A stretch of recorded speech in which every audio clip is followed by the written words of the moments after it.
ವಿಜಯಪುರಕ್ಕೆ ಕಳಿಸ್ಕೊಡ್ಬೇಕಲ್ಲ, bus charge ಆಗ್ತದೆ sir. ಹಂಗಾಗಿ 6 ರೂಪಾಯಿ ಕೊಟ್ಟು ಕಳಿಸ್ತೀವಿ ನಾವು.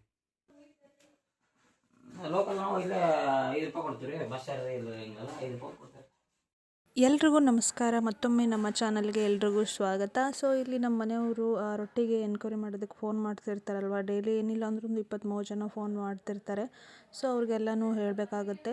ಆ್ಯಕ್ಚುಲಿ ನಾವು ನಮ್ಮೂರಿಂದ ಯಾವ ಊರಿಗೆ ಬಸ್ ಕನೆಕ್ಟ್ ಇದೆಯೋ, ಸೊ ಬಸ್ ಡೈರೆಕ್ಟಾಗಿ ಹೋಗಿ ಆ ಊರಿಗೆ ತಲುಪುತ್ತೋ ಅಥವಾ ಅದರ ಸುತ್ತಮುತ್ತ ಇರುವಂಥ ಬಸ್ ಸ್ಟಾಪ್ಗಳು ಎಲ್ಲಿರುತ್ತೋ ನಾವು ಆ ಒಂದು ಊರಿಗೆ ರೊಟ್ಟಿನ ಆಲ್ಮೋಸ್ಟು ಕೊಟ್ಟು ಕಳಿಸ್ತೀವಿ. ಯಾಕಂದರೆ ಪೋಸ್ಟ್ಗೆಲ್ಲ ಕಳಿಸಿ ಅಂತ ತುಂಬ ಜನ ಕೇಳ್ತೀರಾ. ಪೋಸ್ಟಿಗೆ ಕಳಿಸಿದ್ರೆ ಏನಾಗುತ್ತೆ ಅಂದರೆ ಅದು ರೊಟ್ಟಿಗಳು ಹೊಡೆದೋಗ್ಬಿಡುತ್ತೆ.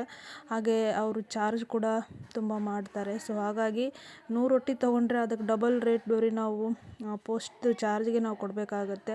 ಸೊ ಅವರು ಕೆ ಜಿ ಲೆಕ್ಕದಲ್ಲೆಲ್ಲ ತೂಕ ಮಾಡಿ ಕೊಡ್ತಾರೆ ಅಂತ ಅನಿಸುತ್ತೆ. ಹಾಗಾಗಿ ಸ್ವಲ್ಪ ಜಾಸ್ತಿನೇ ಆಗುತ್ತೆ. ಆ ಕಾರಣಕ್ಕೆ ನಾವು ಬಸ್ ಮೂಲಕ ಕಳಿಸ್ತೀವಿ. ಅದಂದರೆ ನಾವು ಸೇಫ್ಟಿಯಾಗಿ ಪ್ಯಾಕ್ ಮಾಡಿಲ್ಲ ಕಳಿಸ್ತೀವಿ, ರೊಟ್ಟಿ ಹೊಡೆಯೋದಿಲ್ಲ. ಹಾಗಾಗಿ ಹಲೋ ಹಲೋ ಹಾಯ್. ಹೌದು ಹೇಳಿ ಸರ್. ಯಾವ ಊರು ರೀ ಸರ್? ಹೇಳಿ ಸರ್. ಸರ್ ನಾವು ಬಸ್ ಚಾರ್ಜ್ ಎಲ್ಲ ಸೇರಿ 100 ತೊಗೊಂಡ್ರೆ 8 ರೂಪಾಯಿ ಒಂದು ಕೊಡ್ತೀವಿ ರೀ. ಹಾಂ ಸರ್, ಬಸ್ ಚಾರ್ಜ್ ಎಲ್ಲ ಸೇರಿ 200 ತೊಗೊಂಡ್ರೆ 7 ರೂಪಾಯಿ. ಮೆಜೆಸ್ಟಿಕ್ ಬಂದು ಹೋಗುತ್ತೆ 7 ರೂಪಾಯಿ ಒಂದು ಸರ್, ಬಸ್ ಚಾರ್ಜ್ ಎಲ್ಲ ಸೇರಿ. ಅದೇ ಜಾಸ್ತಿ ಸರ್.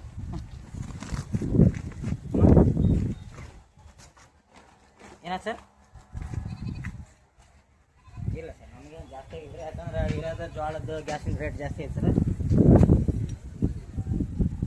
ಹಾಂ, ಅಕ್ಕಿ ಮಿಕ್ಸ್ ಮಾಡೇ ಮಾಡ್ತೀವಿ ಸರ್. ಅದೇನು ಜಾಸ್ತಿ ಆಯ್ತು ಸರ್.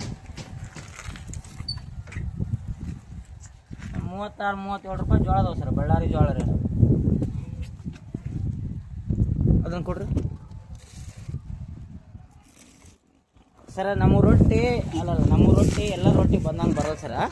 ನಮ್ಮ ರೊಟ್ಟಿ ಬೇರೆ ಆಗಿರ್ತವೆ ಸರ್. ನಮ್ಮ ಕಡೆ ಜೋಳದ ರೇಟು ಜಾಸ್ತಿ ರೀ, ಅಕ್ಕಿ ರೇಟ್ ಕಡಿಮೆ ಸರ್.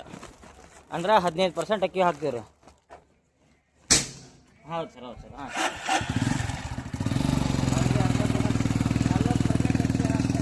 ಸೊ ತುಂಬ ಜನ ಏನು ಕೇಳ್ತೀರಾ ಅಂದರೆ ನೀವು ಹಿಟ್ಟಿಗೆ ಏನು ಮಿಕ್ಸ್ ಮಾಡ್ತೀರಾ ಅಂತ. ನೋಡಿ, ನಮ್ಮದು ಪ್ಯೂರ್ ಜೋಳದ ರೊಟ್ಟಿ. ಸೊ ಮನೆಯಲ್ಲಿ ಆದರೆ ನಾವು ಸಾಮಾನ್ಯವಾಗಿ ನಮ್ಮ ಕಡೆ ಮನೆಯಲ್ಲೇ ಮಾಡುವಂಥ ಜೋಳದ ರೊಟ್ಟಿಗೆ ಸ್ವಲ್ಪ ಅಕ್ಕಿಯನ್ನು ಮಿಕ್ಸ್ ಮಾಡಿ ಮಾಡ್ತಾರೆ. ಹಿಟ್ಟು ಸ್ವಲ್ಪ ಜಿಗಿ ಬರಲಿ ಅನ್ನೋ ಕಾರಣಕ್ಕೆ. ಕೆಲವೊಂದು ಜೋಳಗಳು ಜಿಗಿ ಇರೋದಿಲ್ಲ. ಸೊ ಯಾವ ಜೋಳ ಯಾವ ಥರ ಇದೆ ಅಂತ ಗೊತ್ತಾಗಲ್ಲಲ್ವ. ಸೊ ಹಾಗಾಗಿ ನಾವು ಒಂದು 15% ಅಕ್ಕಿನ ಮಿಕ್ಸ್ ಮಾಡ್ತೀವಿ. ಸುಮಾರು ಜನ ಹೇಳ್ತಾರೆ ಅಕ್ಕಿ ಮಿಕ್ಸ್ ಮಾಡಿದೆ ನಾವು ಮನೇಲಿ ರೊಟ್ಟಿ ಮಾಡ್ತೀವಿ ಅಂತ. ಮಾಡ್ಬೋದು, ಅಂದರೆ ಅಲ್ಲಿ ನಮಗೆ ಸೈಜ್ ಮುಖ್ಯ ಇರಲ್ಲ, ಅದು ಥಿಕ್ನೆಸ್ ಮುಖ್ಯ ಆಗಿರಲ್ಲ. ಹೇಗಿದ್ದರೂ ನಾವು ತಿಂತೀವಿ. ಆಲ್ಮೋಸ್ಟ್ ನಾವು ಒಂದು ಮಿನಿಮಮ್ ಅಂದ್ರೂ 10-15 ರೊಟ್ಟಿ ನಾವು ಮಾಡ್ಕೋತೀವಿ. ಸೊ ಅದಕ್ಕಾದರೆ ಮನೆಯಲ್ಲಿ ನಾವು ಪ್ಯೂರ್ ಜೋಳದ ಮಾಡ್ಬೋದು, ಏನೂ ಮಿಕ್ಸ್ ಮಾಡಿದೆ. ನಾವು ಏನೇನು ಮಿಕ್ಸ್ ಮಾಡ್ತೀವಿ ಅನ್ನೋ ತುಂಬ ವೀಡಿಯೋಗಳಲ್ಲಿ ಹೇಳಿದ್ದೀನಿ. 15% ಅಕ್ಕಿ ಮಿಕ್ಸ್ ಮಾಡ್ತೀವಿ, ಜೊತೆಗೆ ಸ್ವಲ್ಪ ಉಪ್ಪು ಹಾಕ್ತೀವಿ ರುಚಿ ಬರಲಿ ಅನ್ನೋ ಕಾರಣಕ್ಕೆ. ಹಾಗೆ ನೀರು, ಕುದಿಯುತ್ತಿರುವಂಥ ನೀರಿಗೆ ಹಿಟ್ಟು ಹಾಕ್ತೀವಿ, ಅಂದರೆ ಜೋಳದ ಹಿಟ್ಟು. ಸೊ ಇದಿಷ್ಟೇ ಬಿಟ್ಟರೆ ನಾವು ಏನೂ ಮಿಕ್ಸ್ ಮಾಡೋದಿಲ್ಲ.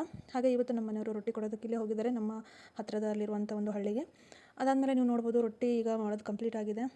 ಎಲ್ಲನೂ ಕಂಪ್ಲೀಟ್ ಆದಮೇಲೆ ನಾವು ರೊಟ್ಟಿನ ನೀಟಾಗಿ ಈ ಥರ ಮತ್ತೊಮ್ಮೆ ಆರಿಸ್ತೀವಿ. ಕಿಟಕಿ ಎಲ್ಲ ತೆಗೆದು ಚೆನ್ನಾಗಿ ಗಾಳಿ ಬಂದರೆ ಚೆನ್ನಾಗಿ ಆರುತ್ತೆ.